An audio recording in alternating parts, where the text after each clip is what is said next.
Good morning, ladies and gentlemen, and welcome to the Somnigroup third quarter 2025 earnings call. At this time, all lines are in listen-only mode. Following the presentation, we'll conduct a question-and-answer session. If at any time during this call you require immediate assistance, please press star zero for the operator. This call is being recorded on Thursday, November 6, 2025. I will now like to turn the conference over to Aubrey Moore of Investor Relations. Please go ahead. Thank you, Operator. Good morning, and thank you for participating in today's call. Joining me today are Scott Thompson, Chairman, President, and CEO, and Bhaskar Rao, Executive Vice President and Chief Financial Officer. This call includes forward-looking statements that are subject to the safe harbor provisions of the Private Securities Litigation Reform Act of 1995. These forward-looking statements involve uncertainties, and actual results may differ materially due to a variety of factors that could adversely affect the company's business. These factors are discussed in the company's SEC filings, including its annual report on Form 10-K and quarterly report on Form 10-Q. Any forward-looking statement speaks only as of the date on which it is made. The company undertakes no obligation to update any forward-looking statement. This morning's commentary will also include non-GAAP financial information. Reconciliations of this non-GAAP financial information can be found in the accompanying press release, which is posted on the company's website at www.somnigroup.com and filed with the SEC. Our comments will supplement the detailed information provided in the press release. As a reminder, year-over-year comparisons are impacted by the acquisition of Mattress Firm in the first quarter of 2025 and the related divestiture of Sleep Outfitters in certain Mattress Firm retail locations in the second quarter. At certain times in the call, to better illustrate underlying business trends, we will focus on like-for-like numbers, defined as reported numbers, adjusted for the acquisition and divestiture impacts. We would also like to mark your calendars for March 4th, 2026, as we will be having our Investor Day in New York. That will include various members of executive management from Somnigroup, Tempur Sealy, and Mattress Firm. Formal invitations will be sent out closer to the event.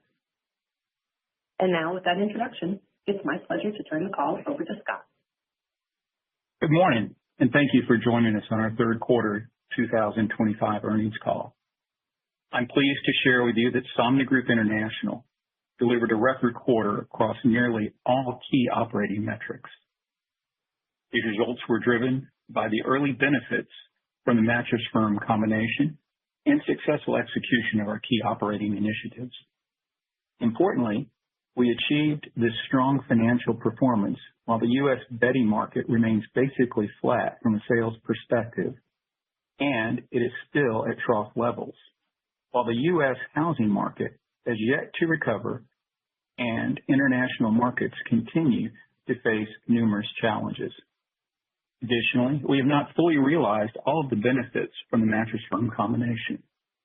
This backdrop underscores the potential of our business, the strength of our competitive position, and the meaningful opportunity ahead as our markets improve and we continue to deploy capital and optimize our vertical structure. In the third quarter of 2025, we're pleased to achieve record net sales, adjusted EBITDA, and adjusted EPS. Net sales were up approximately 63% to $2.1 billion. Adjusted EBITDA was up approximately 52% to $419 million, and adjusted EPS was up approximately 16% to 95 cents per share. Now turning to some highlights for the third quarter. First highlight, our aggregate like-for-like sales growth was 5% over the same period last year, led by strong performance in our international operations, which I'll discuss in a minute. Tempur Sealy North America reported 5% like-for-like sales growth, which is the strongest quarterly sales trend in 9 quarters. This performance was broad-based across our portfolio of price points, as we significantly increased our balance of share at Mattress Firm and experienced growth with our other third-party retailers.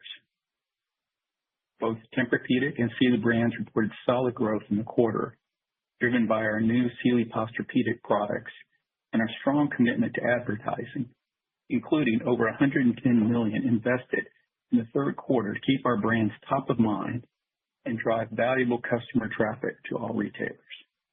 Our collaborative marketing approach, focused on delivering high-quality, brand-centered advertising to retail partners, continues to drive strong results for us and the industry.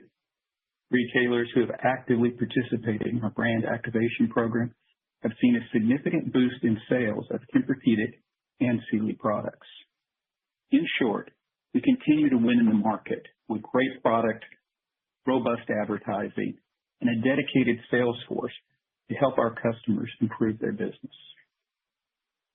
Second highlight, Mattress Firm continues to outperform the market, reporting strong same-store sales growth of 5% in the quarter. The strong third quarter performance was possible due to our relentless focus on delivering superior in-store execution and equipping our sleep experts with the tools and training they need to meet customer sleep needs. Further, we continue to invest in the consumer experience through our store refresh program, including installing Tempur brand walls to support increased customer engagement and education. Where placed, Tempur brand walls have shown to drive higher retail tickets, resulting in strong return on investment. We began scaling this initiative in the back half of the quarter and expect to finish rolling it out to all 2,200 store locations nationwide by the end of next year. Other retailers have also taken part in this program as we are committed to an omni-channel approach.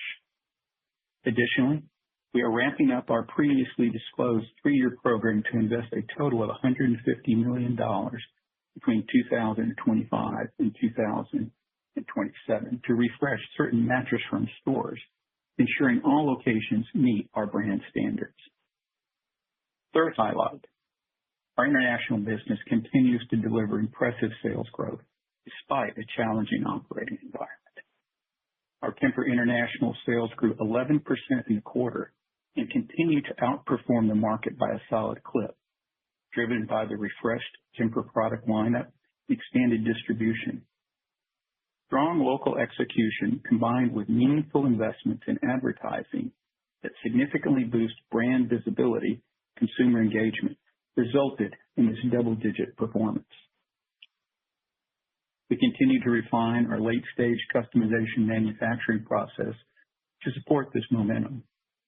This approach allows us to efficiently tailor products for specific markets, channels, and customer segments.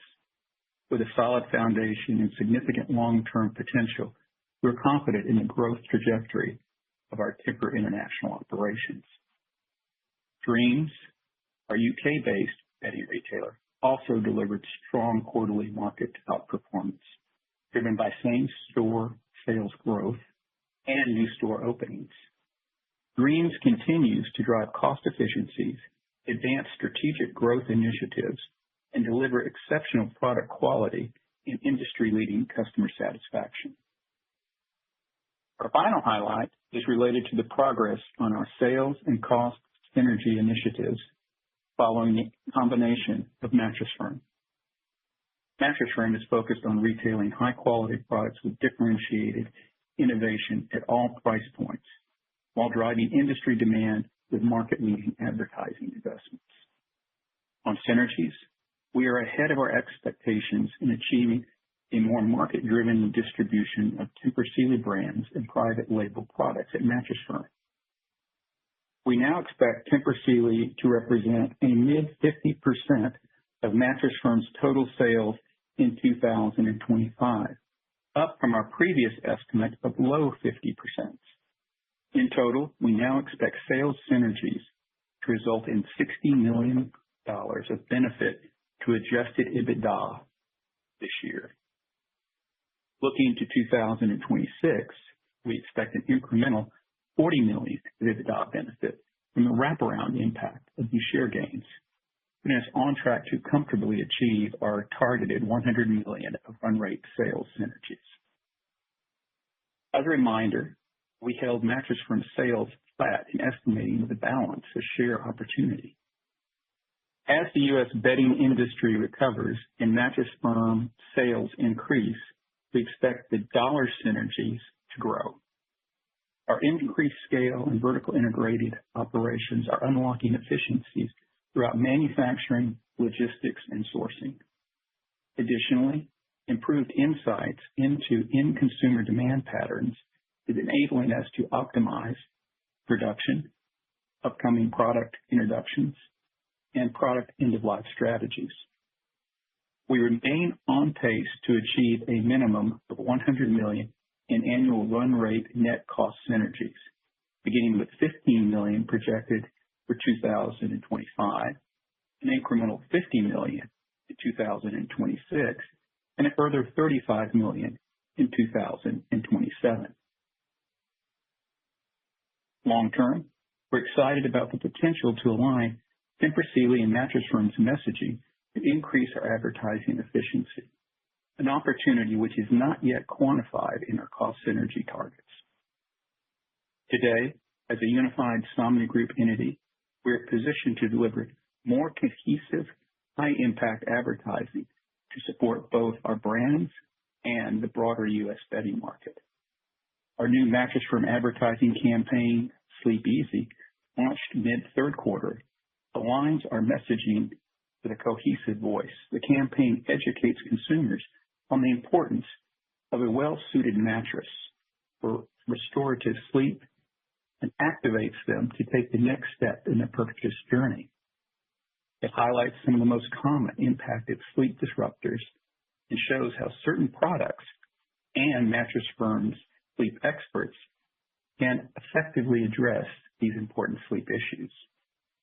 We're very encouraged by the strong consumer response to Sleep Easy campaign. Initial research identified it as the highest performing campaign in Mattress Firm's recent history across all metrics. Subsequent studies have reinforced this finding, showing the campaign significantly outperformed both industry benchmarks and Mattress Firm's previous messaging. Although it's still early in the campaign's rollout, we're confident that we're on the right path. We expect the positive impact to grow as the campaign becomes more established in the marketplace. Overall, we're pleased with the rapid progress in both sales and cost synergy efforts and remain excited about the long-term opportunities for retail customers, Somnigroup employees, and shareholders. And with that, I'll turn the call over to Bhaskar to review the financial statements. Bhaskar? Thank you, Scott. In the third quarter of 2025, consolidated sales were $2.1 billion, and adjusted earnings per share was a record 95 cents, up 16% over the prior year. There are approximately $40 million of pro forma adjustments in the quarter, all of which are consistent with the terms of our senior credit facility. These adjustments are primarily related to cost incurred in connection with the combination. We expect pro forma adjustments to decline going forward. As a reminder, we have aligned accounting for store occupancy costs across Somnigroup, which resulted in Tempur Sealy reclassifying their store occupancy costs from operating expense to cost of goods sold. We have adjusted prior year Tempur Sealy financial information included in today's earnings release to reflect this change for ease of comparability. I will be highlighting like-for-like comparisons to normalize for these items in our commentary. Now turning to Mattress Firm results. Net sales through Mattress Firm were approximately $1.1 billion in the third quarter. On a like-for-like basis, Mattress Firm sales grew 3% over the prior year, which includes strong same-store sales growth of 5%. Mattress Firm's adjusted gross margin was 35.6%, and adjusted operating margin was 9.4%, in line with our expectations. Now turning to Tempur Sealy North American results. Like-for-like net sales through the wholesale channel grew approximately 10% in the third quarter, normalizing for the previously disclosed foreclosed distribution. Without this normalization, the wholesale channel grew approximately 6%. Like-for-like net sales through our direct channel declined 4% in the third quarter. North American adjusted gross margins increased 1,700 basis points to 58.6%, primarily driven by the elimination of the intercompany sales to Mattress Firm from Tempur Sealy. On a like-for-like basis, North American adjusted gross margins declined 40 basis points versus the prior year, primarily driven by merchandising mix, which includes strong Sealy performance.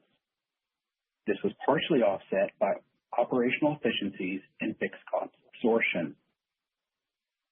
North American adjusted operating margins improved 940 basis points to 29.5%, primarily driven by Mattress Firm intercompany sales elimination. On a like-for-like basis, North American adjusted operating margins increased 60 basis points versus the prior year, primarily driven by fixed cost leverage, partially offset by the decline in gross margins. Now turning to Tempur Sealy International results.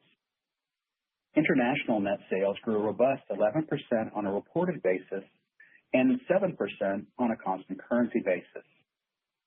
Our international gross margins declined 40 basis points versus the prior year, primarily driven by a competitive UK marketplace, partially offset by operational efficiencies.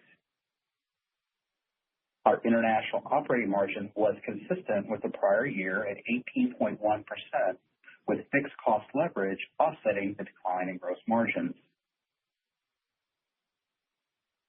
In July, Tempur Sealy rolled out a price increase equating to approximately 2% of total North America sales, largely focused on the higher-end products in our portfolio. We believe this price increase was generally lower than the industry peers and succeeded in offsetting implemented tariff headwinds with no discernible impact in consumer demand. As the tariff landscape has continued to evolve, we see another $20 million of incremental cost exposure, primarily on our adjustable basis. To offset this headwind, we announced a small price increase earlier this week that will go into effect in early 2026. We remain confident in our ability to adapt to tariff changes, supported by our strong product offering, agile team, and supportive supply partners. Now moving on to Somnigroup's balance sheet and cash flow items.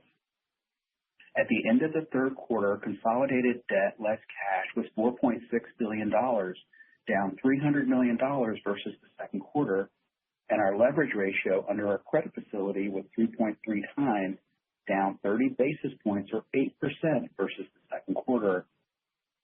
We expect our leverage to return to our target leverage range of 2 to 3 times early in 2026. We achieved record operating cash flow of $408 million and record free cash flow of $360 million in the quarter, demonstrating the power of our business model even in a soft market. Our strong cash generation positioned us well to continue to optimize our debt structure. We expect to continue to pay down debt and benefit from lower market interest rates and improved cost of our variable price debt as we return to our target leverage range. We expect this trend to add to future EPS growth. As a reminder, our guidance considers the elimination of intercompany sales between Mattress Firm and Tempur Sealy, which we expect to represent approximately 20% of global Tempur Sealy 2025 sales. Intercompany eliminations in accordance with GAAP will reduce Tempur Sealy sales, but be margin accretive and neutral to dollars of operating profit.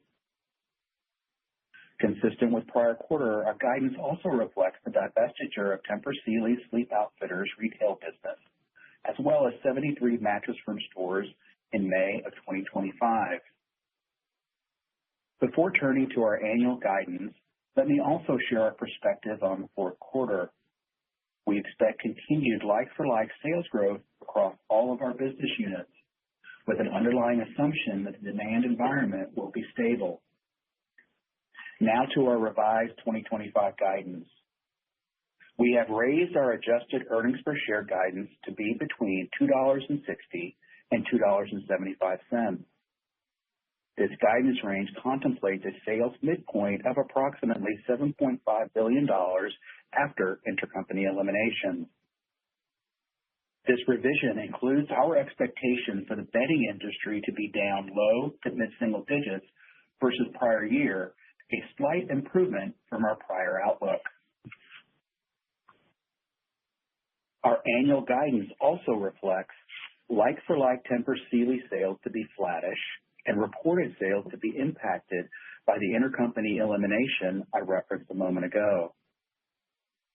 Tempur Sealy North America sales declining low single digits on a like-for-like basis, which includes our continued market outperformance, a mid-single digit headwind from foreclosed distribution, and the industry pressures. International business growing low double digits on a reported basis and constant currency basis, which includes the continued momentum of our omni-channel expansion strategy.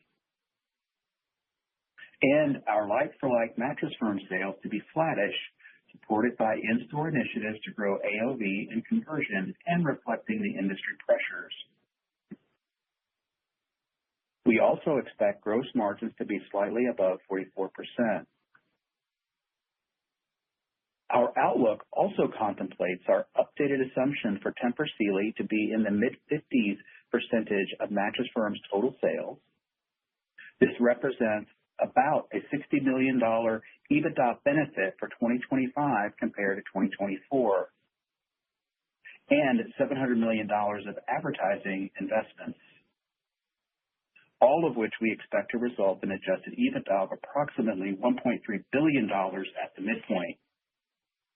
Regarding capital expenditures, we expect 2025 CapEx to include approximately $150 million of normal recurring CapEx and an investment of approximately $25 million to bring stores acquired by Mattress Firm prior to the acquisition up to our standards. We expect to invest an additional $125 million over the next couple of years to refresh these stores. Over the long term, we expect normalized run rate Somnigroup CapEx to be approximately $200 million. Lastly, I would like to flag a few modeling items. For the full year 2025, we expect D&A of approximately $295 million, interest expense of approximately $260 million, on a tax rate of 25%, with a diluted share count of 210 million shares. With that, I'll turn the call back over to Scott. Thank you, Bhaskar. Well done. Just a couple of thoughts on capital allocation. First, we are pleased to report our investment in Kingsdown, acquiring 25% passive interest in this leading North America luxury mattress manufacturer and valuable supplier to Mattress Firm. This will allow SGI to participate in expected growth in Kingsdown sales and profits as their presence on Mattress Firm's floor expands and they pursue other growth opportunities. This decision reflects our disciplined capital allocation strategy, which is focused on high return investments that strengthen our competitive position and drive long-term value for shareholders. Second, we're ahead of our financial plan, and we believe that we've mitigated significant risk over the last few quarters, including those related to the Mattress Firm combination. As a result, in the first quarter of 2026, we intend to begin to allocate approximately 50% of free cash flow to capital returns to shareholders in the form of dividends and share repurchase. At the same time, we will continue to deleverage, targeting our historical range of 2 to 3 times adjusted EBITDA. After we are comfortably back within our targeted leverage range, we'll reevaluate this allocation. In closing, this quarter's performance reaffirms our strength of our strategic direction and underscores our momentum we've gained through the combination with Mattress Firm. We've demonstrated our focus on long-term growth and our ability to navigate a complex industry backdrop. Across our Tempur Sealy, Mattress Firm, and Dreams operations, we're positioned as a global industry leader committed to delivering products that provide customers with innovative solutions that can change their lives through improved sleep. Our operational agility, strong manufacturing capabilities, trusted brands, retail leadership, and exceptional workforce drive Somnigroup's performance, and we expect will drive future value creation. That ends our prepared remarks, operator. You can open the call up for questions. Thank you. Ladies and gentlemen, we'll now begin the question and answer session. Should you have a question, please press the star followed by the number 1 on your touchtone phone. You'll hear a prompt that your hand has been raised. We ask everyone to limit to 1 question. You can rejoin the queue to ask additional questions.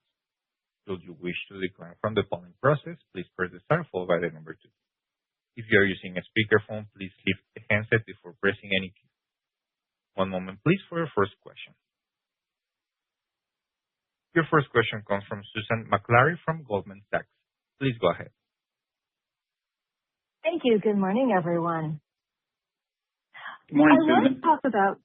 Good morning, Scott. I want to talk about demand. It's interesting to see how it sounds like the industry is starting to come back a bit, and that's really counter to what we've seen in the housing market, but also just what we're hearing in terms of housing and consumer-related categories broadly.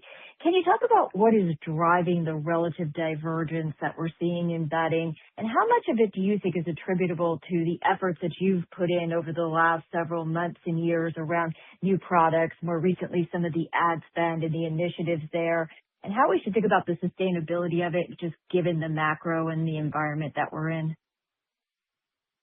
Thank you for your question, Susan, all 12 of them that you wound into one.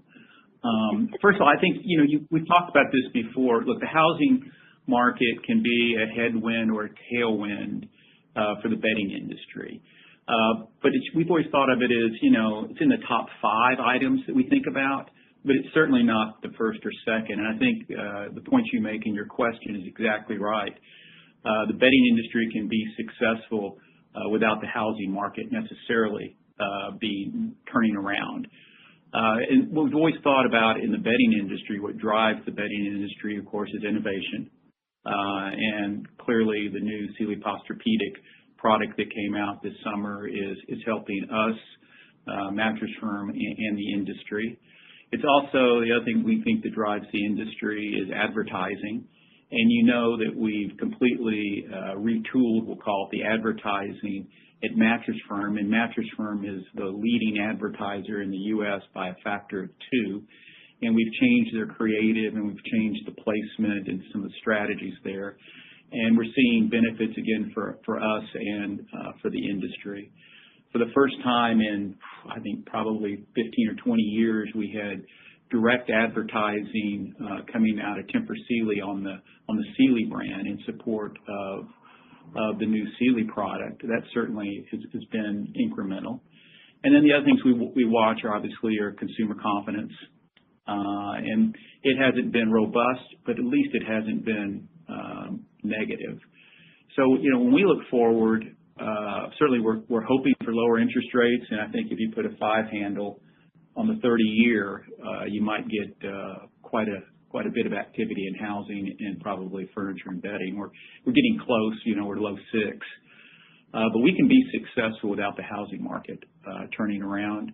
And it does feel like if you look at the numbers in the industry, you can't get perfect industry numbers, but there's no question the industry, I think, had a good step forward from the second quarter. So sequentially, certainly improved. I think we're calling it somewhere close to flat from a sales standpoint. And then as expected and as designed, we performed better than the marketplace, and you can see that in our numbers.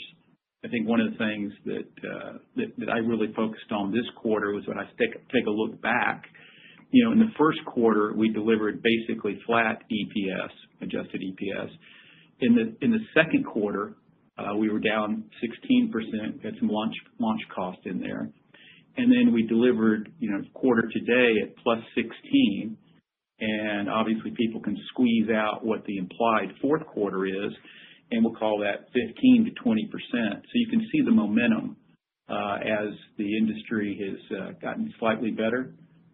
We have implemented some of our strategies, and we're getting the synergies both in sales and costs from Mattress Firm acquisition. Thank you.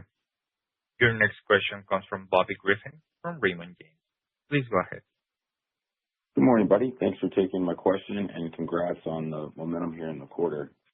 I guess, Thank you. I'm going to hit you with a two-part question, unfortunately. But when you kind of sit and look at the business today starting to reflect, and you kind of look at the enterprise as it's set up now, where do you see the most opportunities for growth among the different brands that SGI is pushing into?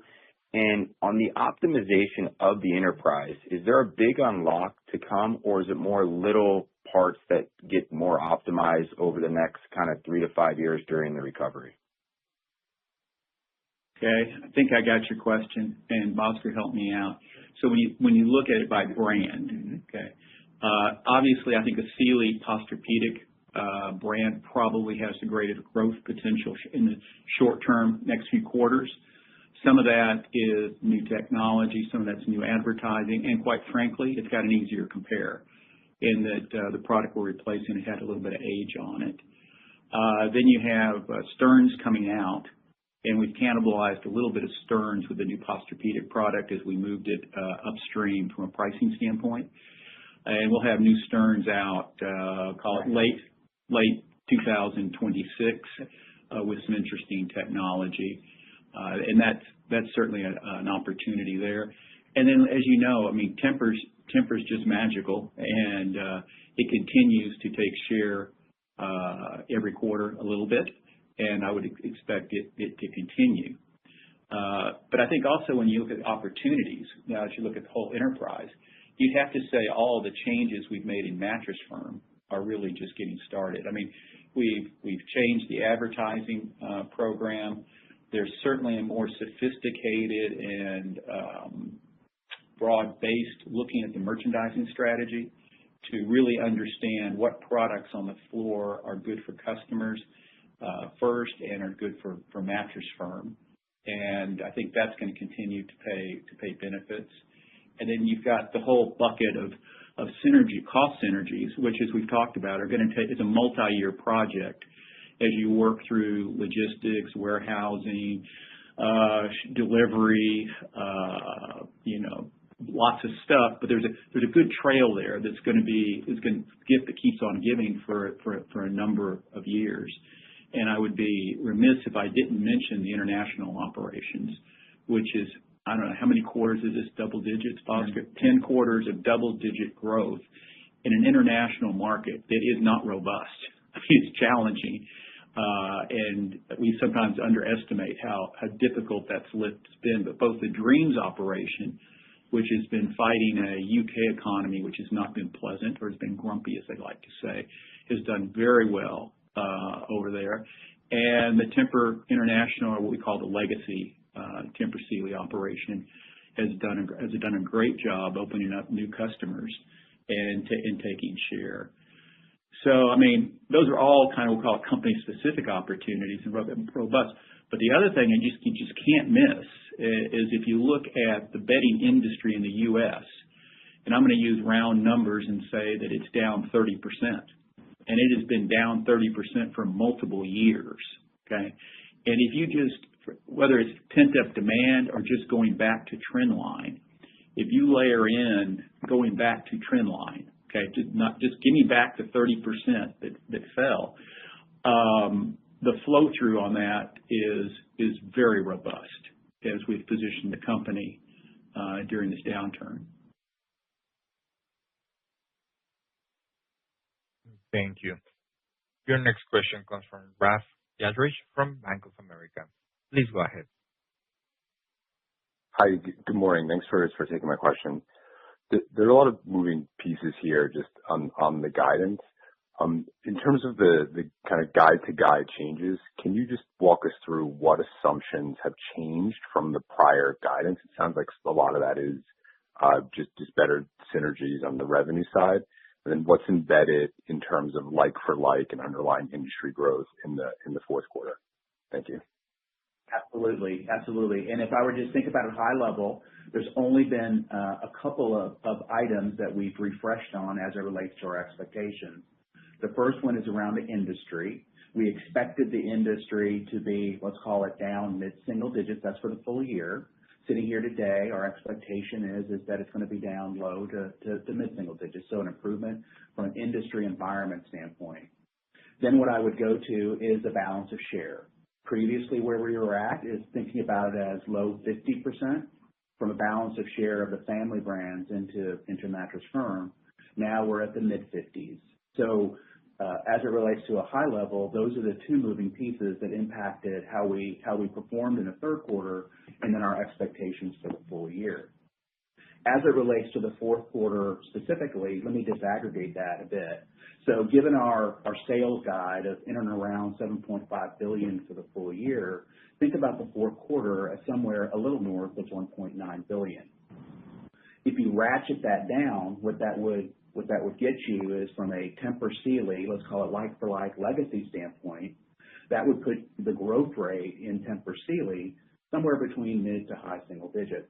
Going to North America on a like for like basis, that would imply a mid single digits. And then turning to Mattress Firm, we call that out specifically, but think about that as low single digits from a growth standpoint in the fourth quarter.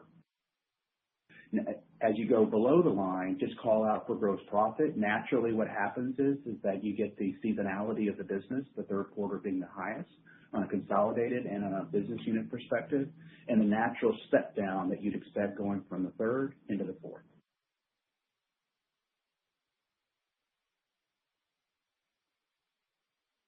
Thank you. Your next question comes from Peter Keith from Piper Sandler. Please go ahead. Thanks. Good morning. Great results, guys. Bhaskar, if I could just follow up on that, there's a little bit of short-term investor anxiety around the fourth quarter, just because following last year's election, the industry did improve. So we'll just say kind of high-level compares get a little bit tougher.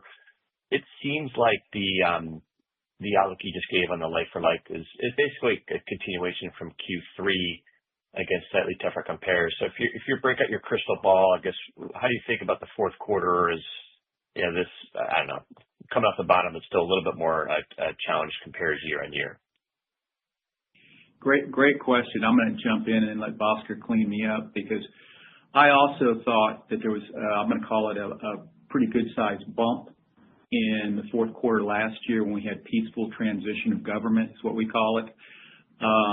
And so we studied that. And because we now own Mattress Firm, we have more data. Before, when we talked about that, we had to look at our wholesale orders, which can kind of be lumpy, and sometimes they don't totally track retail sales from a timing standpoint. So getting that kind of data was difficult. But now that we have Mattress Firm, and if we could go back and look at last year's fourth quarter on a day-by-day basis and week by week, and then look at our data, I would tell you that I do not believe that we had a bump in our business in bedding at Mattress Firm or Tempur Sealy from a peaceful transition of government, which was different than my thinking going into preparing for the quarter. Fair, Bhaskar? You looked through that data. But they basically had to pull that data to get me off of that same anxiety that you're mentioning.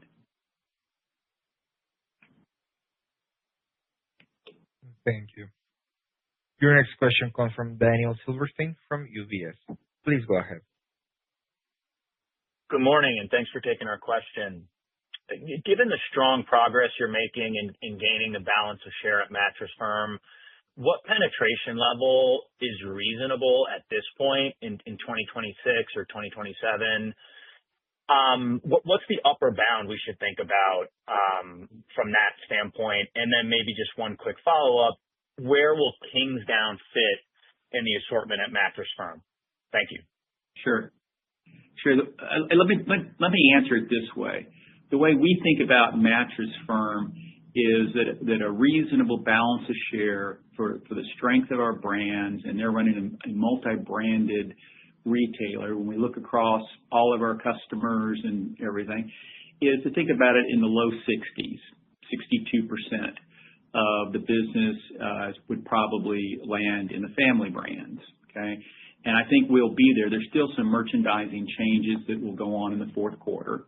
But we'll be there probably, give or take, at that run rate by the end of the year. Now, after that, that's going to bounce around a bit. And it'll bounce around based on the strength of the innovation of each brand, whether it be family brand or outside brand, and the strength of their sales force and their advertising that supports that. And so if it one day is 60%, that's not the end of the world. Someday it might be 64%. But there'll be a reasonable bandwidth around that 62%, again, based on strength of innovation, strength of advertising, is the way we think about the business model. Consistent with that, and we ran into the Kingsdown brand, and the merchandising team at Mattress Firm, which is in charge of their floor to optimize what the customer wants and to drive their business, it became apparent that Kingsdown was underrepresented at Mattress Firm compared to what we think the customers want, what the RSAs want, and bring some more differentiated product to the floor. And then when we looked at that, it was clear that they were going to be expanded some in the store. And when we thought through the financial impact of that, it appeared to us to be the best way to participate in that economics was with a passive equity investment, so that we could win in that success and they could win. And so they'll be at the high end. And they concentrate primarily in spring area, high profile, and have good brand strength in Canada and the Northeast. So they're good people, and we're glad to be a passive investor. Thank you. Ladies and gentlemen, as a reminder, if you wish to ask a question, please press star 1. Your next question comes from Brad Thomas from Capital Markets. Please go ahead. Hi, good morning, and congrats on the great quarter here. My question was going to be around any thoughts. Thanks, Scott. My question was going to be around 2026 and any early thoughts you might be willing to share, particularly in light of the longer-term target you have for earnings by 2028, which does imply sort of a mid-20s growth rate. How should we think about the shape of earnings and any particular high-level comments on 2026 that you might want to share? Thanks. That I want to share, that'd be, of course, be no comments. What I will share will be some comments. Okay. A couple of observations. I mean, this quarter you can see with just what I'll call minimum sales growth, the flow through, is really the first quarter we've printed that you can see. So you can see some of the dynamics of the business model. So you don't need much from the top line to get to the bottom line numbers that you're talking about. And I think you're referencing what we're calling a prospectus, but now we're just going to go ahead and just call it a target, because now we've done enough at Mattress Firm, integrated enough, have enough confidence in the plan that I think we can call that 3-year glide path on EPS more of a target than a perspective. I think the only other call out I would give that was probably new to me, that I probably haven't talked much about, is the impact of interest rates on the consolidated Somnigroup, because there's a couple of items there. I mean, you can obviously see from a debt standpoint, obviously interest rates go down. We got some variable debt. That's good, blah, blah, blah. Of course, then as you pay down your debt, you get into a lower spread grid, blah, blah, blah. That's good too. The one that sometimes I don't think people would fully appreciate, because I know I didn't fully appreciate, is the cost of the promotion when Mattress Firm or the Tempur stores offer a 60-month 0% financing or 72-month. That is a retailer's expense, but that's grid priced based on short-term rates. So as short-term rates come down, the cost of that financing comes down. And that's you don't see that in the balance sheet when you're looking for the impact of 100 basis points. So I'm going to give you the number that for me was a little surprising, which is 100 basis point change in interest rates on our cost. Okay, it equates to 18 to 20 cents per share, or about a 7% lift of EPS based on our midpoint. Okay, that's more leverage to falling interest rates probably than people were thinking, and that does not include the benefit that we would get from falling interest rates from a recovering housing market. So the way I think about it, and maybe the newest news for 26, although we're certainly not doing any guidance or anything or prospectuses, is really the benefits of a falling interest rates are, I think, more robust than the market is perceiving. Thank you. Your next question comes from Keith Hughes from Truist. Please go ahead. Thank you. You had given us kind of cash flow uses next year, shifting back to some cash flow to shareholders because you're going to deliver this thing pretty fast.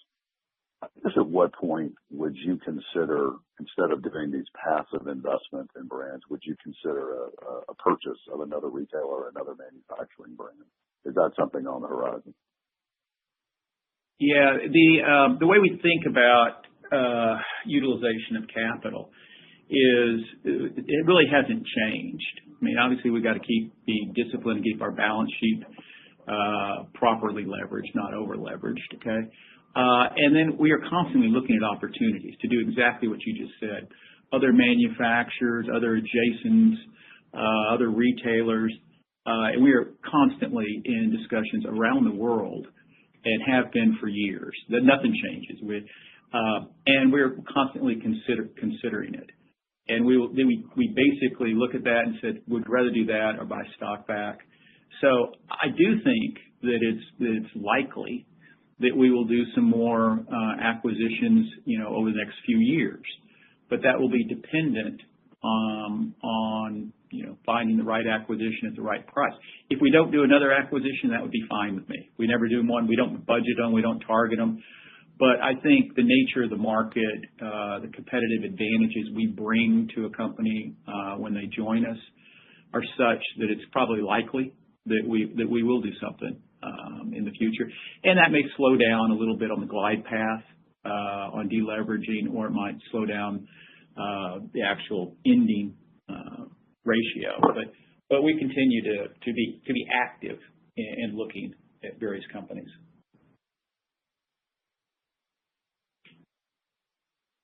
Thank you. There are no further questions at this time. I will now turn the call over to Scott Thompson for closing remarks. Please go ahead. Thank you, operator. To our 20,000 associates around the world, thank you for what you do every day to make the company successful. To our retail partners, thank you for your outstanding representation of our brands. To our shareholders and lenders, thank you for your confidence in the company's leadership and its board of directors. This ends the call today, operator. Thank you. Thank you. Ladies and gentlemen, this concludes today's conference call. Thank you all for your participation. You may now disconnect.